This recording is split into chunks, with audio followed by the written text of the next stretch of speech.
It's been an amazing season for you. I think you've shot out like a rocket, and no one's really expected you to do so. I mean, so far so good. The last couple of races, the last 3 races I've been there in Super Pole every time. So, the pace is good. Still haven't got the win yet, but I think it's coming. So we just keep pushing and doing our job properly. How has the Nissan car sort of developed since Saudi Arabia? And obviously you didn't have much time to test. So how much have you felt it's progressed from the start of the season to now? Yeah, a lot. I think, each race we get better. Everybody's getting better.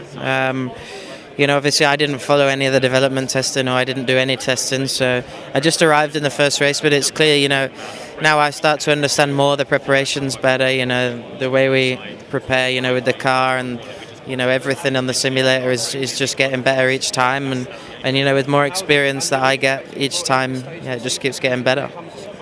Just talking about attack mode. So attack mode, obviously behind the safety car, everyone seems to be taking it at the same time. Now, in terms of like in Formula 1, where it's the DRS on the safety car, it's banned for 2 laps. Do you think Formula 1 maybe should move something to like that, or keep it as it is? I don't know. There's been a lot of safety cars recently, so I think that's why everybody's been using it.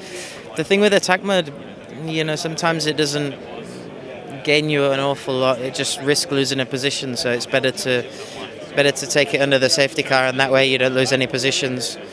To go through it, if you lose a position, to get it back is sometimes a little bit tricky, so maybe we should look at even having a little bit more power to use in attack mode and make it more beneficial, so then people wouldn't take it under the safety car anyway. Yeah, that's what Felipe Massa said in the driver's press conference. He said that maybe make it like a 2-3 second, like a real disadvantage, but then you have like 240 kilowatts, or you can use the full 250 kilowatt in qualifying. Yeah, exactly. I mean, the problem is you obviously have the penalty in the race. You want to save power, and then when you get more power, you use more power. So, it's kind of a balancing effect. The less saving tracks, it's obviously more of an advantage to have more power. But when you're at a lower saving track, when you're at a high saving track, you just use more power. So then in the end, you have to lift earlier in the straight, and it's difficult to gain that time back. And then finally from me, just qualifying, obviously as you progress further at the championship, you'll be in that Group 1, Group 2, but you're always in that Group 1, Group 2 where the track might not always be at its best. Now, you were here when we did the lottery system back when you drove from Mahindra. Do you think Formula maybe should move back to a lottery system, or keep the qualifying system as it is?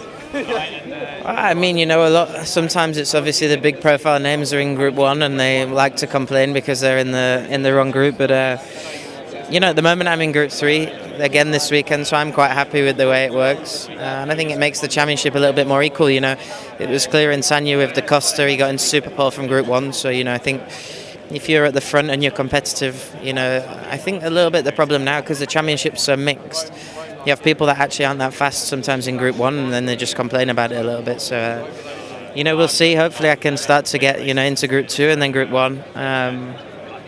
And then I'll have a better opinion on it. But so far I've been in Group 3 or 4 every time, so I can't really say. Fair play, right? Thank you so much.